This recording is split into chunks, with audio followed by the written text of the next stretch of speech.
You're now viewing the greatest of all time. No need for thank yous. The pleasure is all mine. That's my confidence. Yeah, that's right. No downplaying my accomplishments. You call me arrogant, I take it as a compliment. I got that confidence. Come on now. Flight 527 ready for departure. Hello, hello, hello, beautiful people, and welcome to the Loose Lip Podcast. I'm your host, Kelsey Ray, and I am the MUA whose brain you will be picking today. And actually, today we'll be picking a few other brains as well as mine because we're talking beauty horror stories. True stories from Reddit, listeners of the podcast, as well as my own personal stories. I have an artillery. The ones that I'm telling today aren't even the best ones that I have. I'm saving those ones for a later date. We're talking horror stories from the makeup chair. The kind they don't warn you about in beauty school, unreal clients, production chaos, impossible demands, and kind of a mess that even full coverage can't even hide for you. If you've ever glammed someone up while silently questioning your life choices, this one's for you. Huge shout out to my subscribers on YouTube and Spotify, and now we are on iHeartRadio if you listen to that. I have to say, Apple Podcasts is a bitch to get on, so all you Apple users out there, I apologize. I just can't do it. I can't get on there. I don't like it. So if you want to listen, you got Spotify, YouTube, renderingbeauty.com under the podcast section, and iHeartRadio now. You got a few different options. And if you're not a subscriber yet, well, go fix that. That'd be great. Thanks. Let's get into the chaos. Fair warning, some of these stories might maybe make you think, am I the asshole? I don't know, maybe. Let's see. So let's start with Truth Hurts, horror stories from the makeup chair.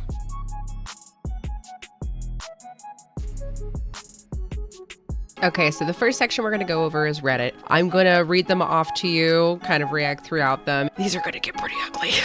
I used to work at a Clinique counter years ago. I was doing a prom makeup for a 17-year-old girl. The entire time, the mother was standing over my shoulder, trying to tell me what to do. The girl wanted a dramatic smoky eye, and the mother wanted something more natural. I turned around and handed her the brush and said, "Do you want to go ahead and do it? You're more than welcome to, and if you just let me know what you need, I can assist you." I got written up for that. I think it's really wrong of that person's employer to have written them up because that's harassment on the customer's part towards the employee. When I did a short stint in retail and was manager, I would stand up for my employees so many times against clients, even though, yes, the customer is always supposed to be right. I'm sorry, I don't play that game. That's not okay. You came to that person for help requesting their assistance. They didn't come up and force themselves upon you. And now you are literally in their face being combative. Nah, bitch, step back. We don't play that game here. Sorry. Next. At one point, I offered makeup boot camp classes. It was great for girls' night. You could drink wine, learn about makeup. I did demos on participants, all that good stuff. This one girl tried to lowball me at $20 for a 3-hour class for a group of 5 to 6 people. Some people have no shame. You cannot even get a quart of a tank of gas for $20 anymore. Like, who in their right mind thinks that $20 is going to cover your supplies, your travel, your time for the whole day? The amount of pure chaos you're going to deal with 5 to 6 drunk women while you're trying to teach an educational class. I still teach classes. I love teaching classes. I love education in general. But teaching drunk people, being around drunk people pisses me off. But teaching drunk people, the epitome of hell. And for $20, you couldn't even, fuck no, go fuck yourself. No, thank you. Next, working at a Sephora, one of the artists helped out an older woman. This woman cried at the end of the makeover. Turns out she used to be a model, but cancer took away her hair and eyebrows and left her skin in terrible repair. She said something to the effect of, "I haven't felt this beautiful in a long time." Now, that wasn't as much of a horror story, but I have to say it's so heartwarming and it's so touching when you are a makeup artist or a hairstylist or an esthetician, whatever it is, that has to do with somebody's billboard, somebody's face, somebody's body in general, and you are able to help them feel so much more confident about themselves. It's heartbreaking heartbreaking when you meet clients that cannot see how you see them. And I know myself, I've suffered from body dysmorphia for years, and thankfully I have, with therapy, gotten very, very far with my treatment in it, and I've really learned to love myself in the way that I am. But it's so hard when you see somebody who's gone through things that have completely changed themselves in the way that they see themselves. And when they look at themselves, it can be really physically distorting because they've gone through cancer or they've gone through something that has really changed them drastically physically. But also there are times when people just see themselves and it's not as bad physically on the outside, but to them mentally, they see themselves so differently. And it's so horrible and heartbreaking because you know how drastic that can be to somebody, to their ego, to their confidence, to just the way they carry themselves in general and live their lives. And when you are a makeup artist and you're able to take somebody's vision of themselves and the way that they look at themselves in the mirror, and you can see how they go from this shrunken person into this sounds so kitten poster, but bloomed flower, and make them so much happier in being in this vessel that they're in. It makes me love my fucking job. It really does. I love teaching my classes that I do for people going through chemotherapy treatments or through hormone therapy, and they're in this body that doesn't feel like their own, and things have changed so drastically, and they don't know how to feel better, and they don't know how to get back to where they were. You're never going to get back to where you were. You have to learn how to live and love what you have now. And when they get to that point, it makes me feel like a proud mama. Like I want to hug and embrace them and just feel like you are there. You're going to get there even more, and it's going to be so much better. Those little tiny miracle things that happen within your job, doing something within the arts is so amazing. It's just, I love stories like that. Next, I once got called to do a bachelorette party. I live in a big party city, so we get a lot of bachelorette parties, and this one was a group of 6 girls. The bride and her group were planning to do a bar crawl and wanted to pamper her girls, so she called me to do the makeup for the whole group. I quoted her a price over the phone, and she said, "Fine." And off I went to meet them at their hotel with Kit in tow. I immediately realized something was wrong when I arrived at the hotel and no one was there to meet me, though I called ahead to say I was parking. It took 20 minutes for someone to come downstairs, and I noticed she already had a full face of makeup on. I think it's whatever, and that she's probably going to want me to wipe it off and do a new face on her. Okay, I see 2 problems here already. Number 1, there was no contract. There's nothing that states that anybody is held up to any sort of standard, and nobody's owed anything. If it's a one-off, one person, okay, I can understand that. You have a large group of people. Girl, what are you thinking? Second, I have to have, whenever I work with somebody, a calendar invite, something that gives instructions to the clients on how they need to prepare for my services. You need to have clean-ass hair. You need to have freshly washed face. I will take off minor makeup, but I'm not going to sit there, especially with a larger party, and waste my damn time cleaning your face when you come to sit in my chair. It's just not going to happen. Like, I understand if you're insecure and you can't walk around without makeup on, go take that shit off. We're already in the room. I don't got time for that. Oh, okay, let's see how this goes. I also noticed she smelled strongly of alcohol. Still no big deal. It's a party. Have you ever tried to do makeup on drunk people? Have you ever tried to do makeup drunk? If you aren't a makeup artist and you try to do makeup on yourself? Fuck, this isn't gonna go good. Okay. I tell her that I am firm on my quoted price, and she says that she doesn't want me to do those girls' makeup then. One of those girls instantly bursts into tears. She's screaming at the bride, asking why it is fair that the other girls are getting rewarded for being so lazy. Another girl offered to pay for me to do the makeup of the girls that already had makeup on, and another girl offered to just have me do one of the minor services that I do that's cheaper, saying that it's fine, that she doesn't want to have her makeup professionally done to try to avoid a problem. Too late! Bride and bridesmaid are now screaming at each other. Bride kicks bridesmaid out of the wedding, and bridesmaid leaves the room crying. She is followed by another girl who for some reason calls me a bitch on her way out. I hadn't even said a word at this point other than to ask the girls what they wanted. And I calmly see myself out of the room. no money is worth that headache. I thankfully have only had 2 bridezillas in my entire 17 years of doing makeup, 15 years professionally. And I will say that I have seen some people be real dicks to their wedding party, but nobody's really ever been a dick to me. And I don't know if I just vet my clients really well, or if I just put off that personality that like, I ain't gonna mess with that. But I, honest to God, would have left too. It wouldn't have been worth the money. Like, there is no way I'm gonna sit there and be called a bitch and be blamed for somebody else's drunken craziness. I'm not gonna do that. So I don't blame them for leaving. Fuck. Don't deal with drunk people and makeup. Just don't do it. Don't do it. It's not fun. It's never going to end well. And then treat people like shit who are trying to perform services for you, who you hired, and also have a fucking contract. Anyway.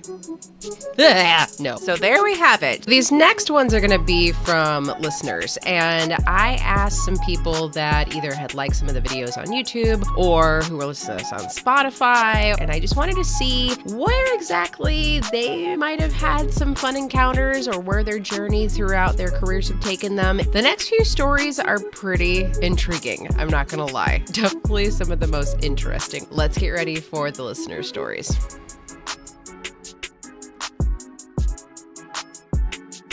Hey TLLP. So I was doing a trial for a bride who insisted on a full coverage matte glam but natural look.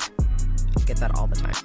I gave her exactly that, but she kept saying her face looked too alive for the aesthetics she was wanting. I thought she was joking until she pulled out a printed photo of Morticia Addams and said more like this.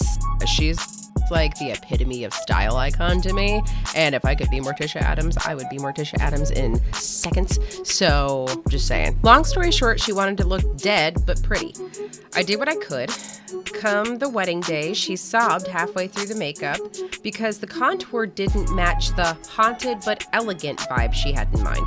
I had to redo it with gray eyeshadow and no blush. The photographer later asked me if the bride was feeling unwell. I'm not even mad at that. That is not even the weirdest makeup request I've ever even heard. The weirdest part of that story is that she had a printed off picture of Morticia Addams. I didn't even think that people still printed off pictures anymore, so that was probably the most horrific part of that story. Some people just really like the more gothic look to it. I'm not even mad at it. I would go for it. I'm not even mad at it. Not all horror stories are about brides. I once did makeup for a groom who was obsessed with his eyebrows. I gave them a little tint and a hold, and he looked great. But this man pulled out his own brow gel mid-ceremony and started redoing them in front of the altar. He paused his vows to ask if his arch looked aggressive, then blamed me in front of his mother-in-law for giving him a sharp boy brow. Never again. Okay. Hi, Captain. That's a bit obsessive. I don't know the whole circumstance, but I'd have to say put the brow gel down. Put it down, honey. You don't need it at the altar on your wedding day. You don't need your brows that bad. I know they frame the face. I know they make a big difference. Put the brow gel down. Hey, y'all. Okay, so I was doing the bridal party and everything was going smoothly until the mother of the bride pulled out a literal bottle of Jergens Natural Glow. You know, the one with the DHA smell? And said, "This is what I use instead of foundation." She rubbed it all over her face on top of my makeup. I was horrified. She said it gives her a sun-kissed finish and accused me of mattifying her essence. By the time she got to the ceremony, she looked like a patchy Dorito. So I've seen those viral videos of people that get their makeup done and then record themselves washing off the makeup that the makeup artist did because they want to go viral on TikTok or some bullshit. I've had clients also bring their own foundation because they didn't trust that I had their color for one reason or another, but I honest to God don't think that I've ever had somebody bring self-tanner and bring it as foundation. Who said that was okay to use on your face? I don't know. I don't understand. She looked like a patchy Dorito. One time, a bridesmaid burst into tears while I was applying her lashes, not because of the glue, but because she realized she had feelings for the groom. I still had to finish her look with her sobbing like a soap opera. Oh, and then she broke out in hives from her own foundation she snuck into my kit thinking I wouldn't notice. The bride thought I poisoned her. Oh my God. What do you mean? You can't just leave us there. What else happened? I have to follow up on this story. I have to know what else happened. That's dirty. I want to know what happened at the wedding. Hey there. One time, mid-reception, a very tipsy uncle came up to me and said, "Hey, Miss Makeup Lady, I have a hot date with a bridesmaid later. Can you make me look less like I partied in 1986?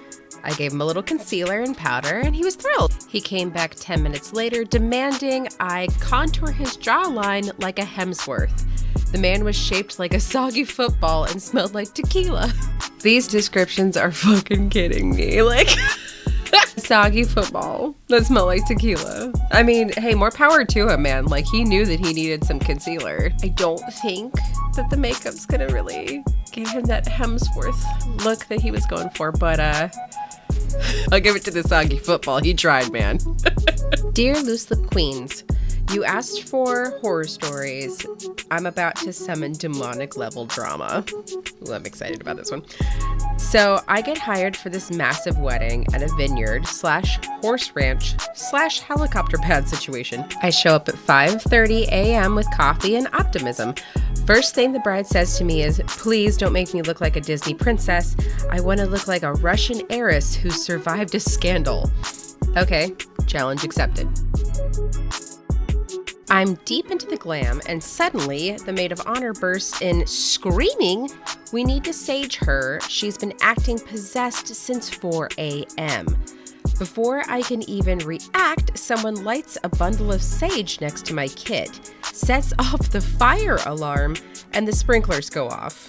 But only in the guest house, where I'm working, on the bride, with her $2,400 lace front already glued down. She lets out this feral screech, rips the wig off, throws it at her sister, and yells, "You've always wanted to be the pretty one." Cut to 10 minutes later, bride is now fully sobbing in her spandex, lashes halfway hanging off, demanding that I rebuild her face with the soul of a French widow. I don't even know what that means, but I try. I'm dabbing her tears with blotting paper and expired Ben Nye powder. The photographer walks in and goes, "Is this the look? Is this the look?" She ends up going down the aisle with her lashes held on by rage and a prayer. I watched her fake a faint mid-ceremony so her ex, yes, he was invited, would see what he lost. Bonus, the flower girl threw up on her train. She said it was a symbol of rebirth. I charged double. Pardon, what?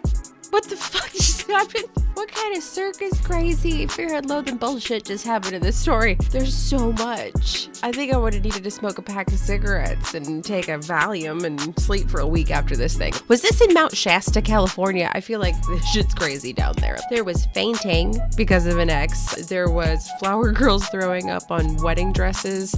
Possession claim. What the fuck? Oh my God, you won't believe. I told you wouldn't believe some of the shit that we go through.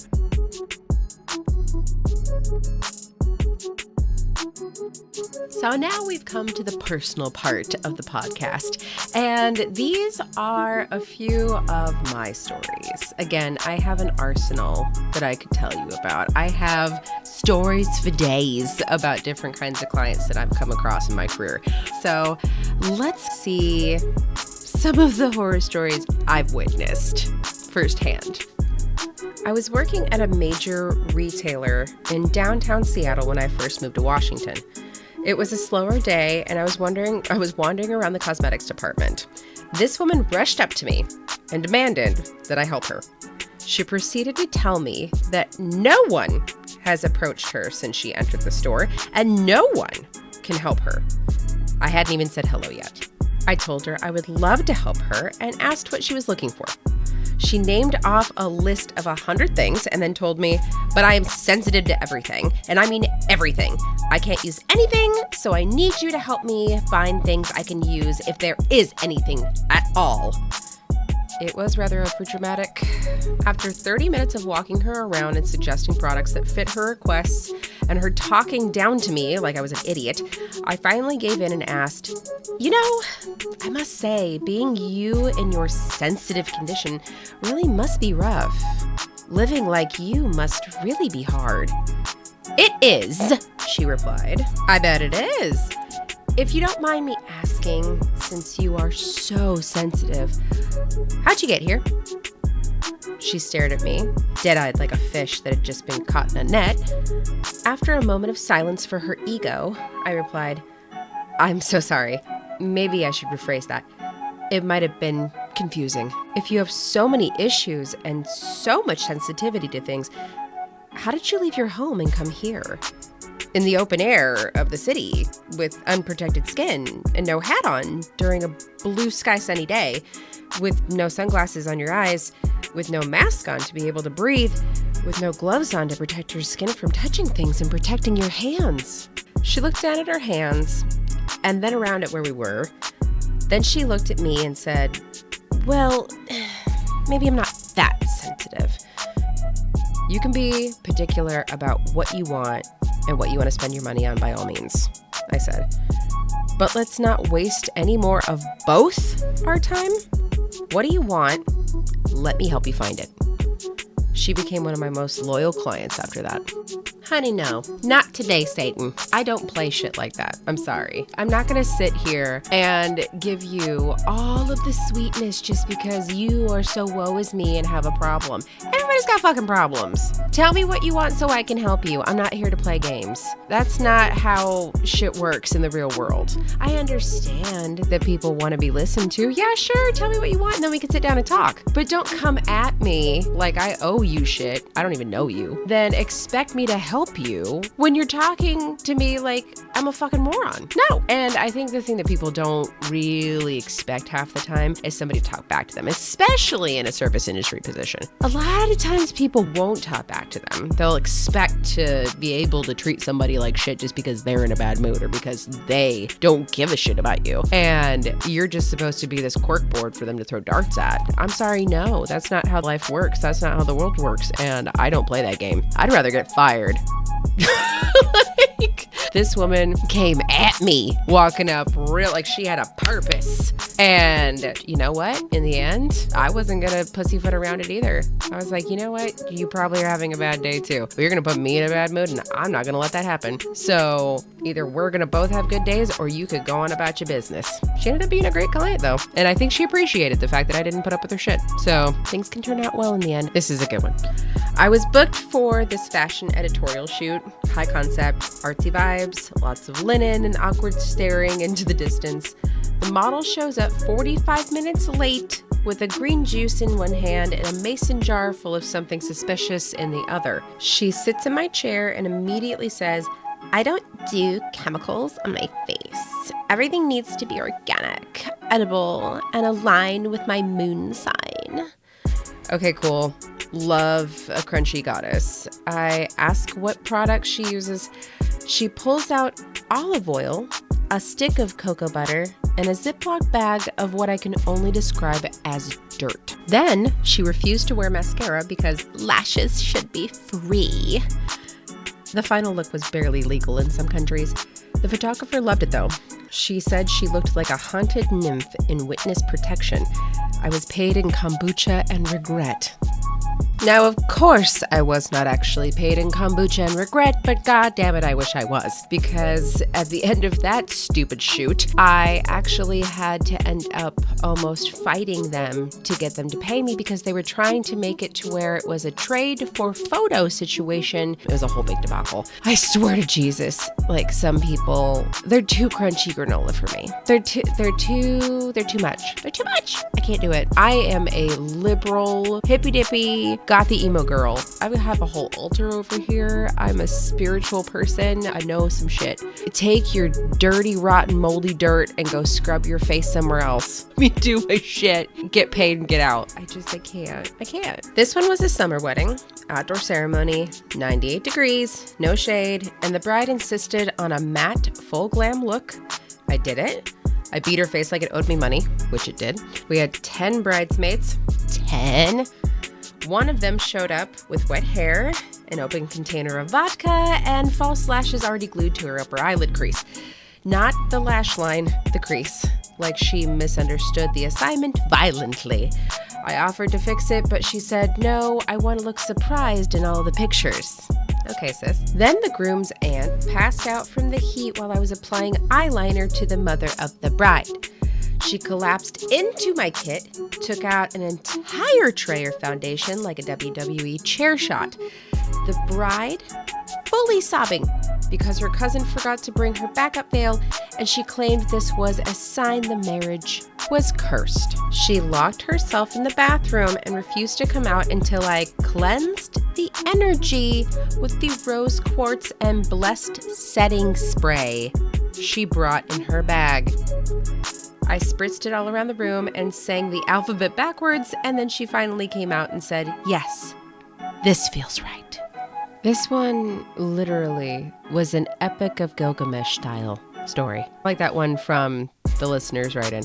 It was so much going on at one time. I know all of my other hair and makeup friends out there that have done weddings before have gotten to the point where they've done something that has just been so chaotic, or there's been so much shit going on to where they get in their car at the end of the event. They're just sitting in there and everything's quiet. And you're just holding your steering wheel, gripping it for dear life, and you're just disassociating with your eyes just staring at the emblem in the front of your steering wheel. And you just can't think of anything. What the fuck just happened to me? Literally, what just happened? For a good 10 minutes, your brain just blanks out. It is insane. Like, blessed setting spray. No joke on that one either. This woman had gotten blessed setting spray from a lady who she got a facial from, who claimed to be Gwyneth Paltrow's esthetician. She bought this $500 rose quartz setting spray to cleanse her aura on her wedding day. What kind of goop, Christmas-less bullshit with the knocking over the foundations and the fainting and the crazy bride. It was so much. I literally just got in the car and just drove in silence. I know y'all have been there. It was a good doozy. That wasn't even the worst story. It was just a good doozy. Well, there you have it, beautifuls. There are some of the strangest stories that I could find, and also some stories that I've been through. Not the strangest, like I said, we'll save those for a later date to see if you guys like this kind of stuff. Let me know your stories. Do you guys have any horror stories? Do you guys have any weird shit that's happened to you? Shoot me an email over at getloose@looselippodcast.com. I will link it in the video description as well as the audio descriptions, and send me over your horror stories. You know we all want to hear about it. Thank you again so much for listening, and I appreciate you being with me on the journey today, and hopefully you were as entertained as I was, because some soggy footballs and some patchy Doritos got me going. I will see you on the next one. Bye. Flight 527 ready for departure. Apple's gonna hear that I talk shit about them, and then Elon Musk and Bezos and Apple are gonna come get me and all of my Android application products, and they're gonna send me off to an island with all the other misfit toys and people with tisms. This coffee tastes like soap. Still drinking it though.